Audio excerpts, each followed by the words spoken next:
नमस्कार, मैं हूं आपके साथ रविक्षा शर्मा और आप देख रहे हैं नव बिहार 24 न्यूज। चलिए रुक करेंगे आज की मुख्य खबर की ओर। असुद्दीन ओवैसी के बिहार दौरे के दौरान पूर्वी चंपारण के ढाका में एक विशाल जनसभा आयोजित हुई। इस दौरान ओवैसी ने भाजपा, जदयू, राजद और पाकिस्तान पर जमकर हमला बोला। उन्होंने केंद्र की ओर से लाए गए वक्फ संशोधन कानून को संविधान विरोधी करार देते हुए कहा कि यह कानून मस्जिद, ईदगाह और इमाम बारे पर हमले की जमीन तैयार करता है। ओवैसी ने सवाल उठाया कि जब मंदिर की संपत्तियों में सिर्फ हिंदू सदस्य होंगे तो क्या मुस्लिम संगठनों में गैर मुस्लिम शामिल हो सकते हैं। उन्होंने आरोप लगाया कि यह सब वक्फ की जमीन हड़पने की साजिश है। लालू यादव और नीतीश कुमार पर सीधा हमला बोलते हुए उन्होंने कहा कि उन्होंने उनके 4 विधायक तोड़े थे, अब वह 24 विधायक जीत कर दिखाएंगे। उन्होंने कहा दोनों तरफ शैतान है, अब की बार जवाब मिलेगा। ओवैसी ने कहा कि यहां के मुसलमानों का घर मनी ऑर्डर से चलता है, लेकिन अब 5 साल के लिए उनकी बत्ती गुल करनी है। उन्होंने पूछा 35 साल में आपने मुसलमानों के लिए क्या किया। गॉडसे बनाम बत्तख मियां का सवाल खड़ा करते हुए उन्होंने कहा कि देश को तय करना होगा कि वह किस रास्ते पर जाएगा। पहलगाम हमले पर ओवैसी ने कहा कि भारत सरकार को आतंकवादियों को सबक सिखाना चाहिए। उन्होंने शहीदों को सम्मान देने और कठोर कार्रवाई की मांग की। साथ ही पाकिस्तान और इजराइल को नाकाम राष्ट्र बताया और कहा कि मजहब के नाम पर बने देश टिकते नहीं हैं। मोतिहारी से अरविंद कुमार की रिपोर्ट। तो इनको एक ही चीज नजर आती, ओवैसी बी टीम है, ओवैसी बी टीम है। ओवैसी वोट काटने के लिए आया है। अरे तुम याद रखो, जब तक अल्लाह मुझे जिंदा रखेगा मैं तुम्हारी नाक में और दिमाग में दम करके रखूंगा।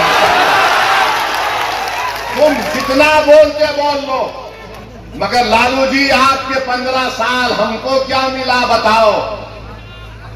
नीतीश 20 साल बताओ बिहार के गरीबों को क्या मिला। आप 20 साल मुख्यमंत्री रहे। अब तो एक वीडियो देखा कि जन गण मन हो रहा है तो नीतीश कुमार हाथ पकड़ के ऐसा ऐसा कर, नहीं मालूम क्यों कर रहे हैं। शायद अख्तरुल ईमान के पास वो डॉक्टर भी है, सियासी डॉक्टर भी।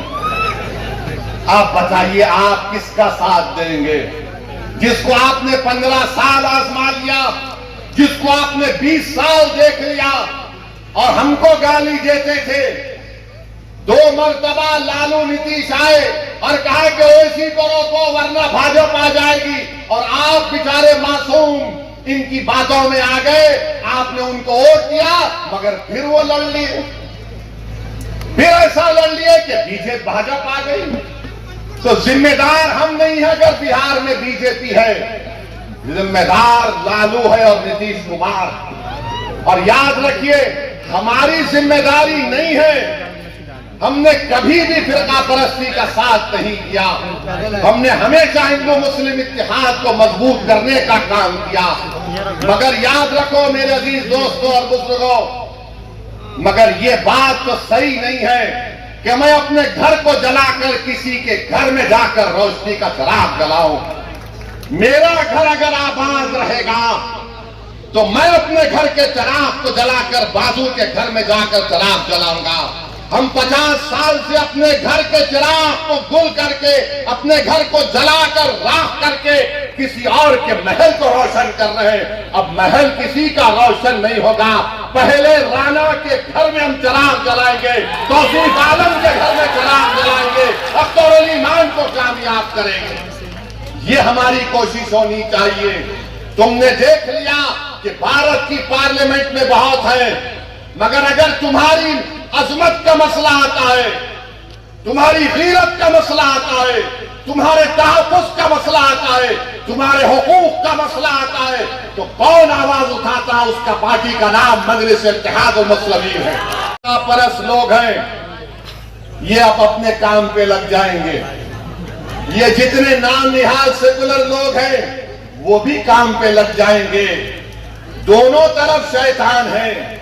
शैतानों की मीटिंग होगी और बोलेंगे अब क्या करें। किसने तो राणा को हमारे सर पे लाके बिठा दिया। एक अफसर परेशान कर रहा था तो तौसीफ भी आ गया। तो मेरे अजीज दोस्तों और बुजुर्गों, इनके झूठे प्रोपेगेंडे को आपको मुस्तरद करना, एक मर्तबा मुत्तहदा तौर पर अपने वोट का इस्तेमाल करिए। सीमांचल की गयूर जनता ने 5 विधायक को कामयाब किया, तो यही लालू परिवार ने कहा कि नहीं, ये कैसे हो गया कि हम 50 साल से इनको अफीम चटा रहे, हम 50 साल से इनके दिलों में डर बिठा रहे। ये कौन सा काम हो गया कि ये डर और अफीम को छोड़कर अपने वोटों से, अपनी ताकत से अपने 5 विधायक को कामयाब कर लिए। तो एक मंसूबा बनाया गया और 4 को खींच लिया गया। वो बेजमीर थे, उन्होंने अपना जमीर बेच दिया। जो जिंदा था उसका नाम अख्तरुल ईमान है। तो मैं इन तमाम से कहना चाह रहा हूं, तुमने 4 को भगा लिया, अब 24 आएंगे इंशाअल्लाह ताला, देखना तुम। 4 गए तो 24 आएंगे। अरे याद रखो, ये सफर जो हम अपना आगाज किए हैं बिहार प्रदेश में, शख्सियतों पर यह सफर चलने वाला नहीं है। सुबह कयामत तक इंशाअल्लाह ताला बिहार की सरजमीन पर एमआईएम पार्टी आबाद और शादाब रहेगी। मैं अख्तरुल ईमान और तौसीफ आलम, तुम्हारे खंडों पर हम अपने कब्रों में जुटाए जाएंगे, हमारी हड्डियां बोसी हो जाएंगी, मगर हमारा पैगाम जिंदा रहेगा। ये नौजवानों, अब तुम्हारी जिम्मेदारी है कि तुम आओ, आगे बढ़ो और अपने हक को हासिल करो। बुजुर्गों, इन नौजवानों की सरपरस्ती करो। मेरी माँ और बहनों, तुम रातों में उठकर जो आंख में आंसू लाकर सोचती हो कि मेरे बेटे और बेटी के मुस्तकबिल का क्या होगा, अब फिक्र मत करो। रातों की बेचैनी इंशाअल्लाह ताला मोदी, नीतीश और लालू के दिलों में बेचैनी हम पैदा करेंगे। सिर्फ आपसे अपील कर रहे हैं कि मुत्तहिद हो जाइए, मुत्तहिदा तौर पर अपने वोट का इस्तेमाल करिए। यही आपसे हम कहने आए हैं। आपका बहुत बहुत शुक्रिया। हमारे साथ नारा लगाइए, पाकिस्तान मुर्दाबाद, पाकिस्तान मुर्दाबाद, भारत जिंदाबाद, भारत जिंदाबाद, तख्त अंसारी जिंदाबाद। अस्सलाम वालेकुम व रहमतुल्लाह।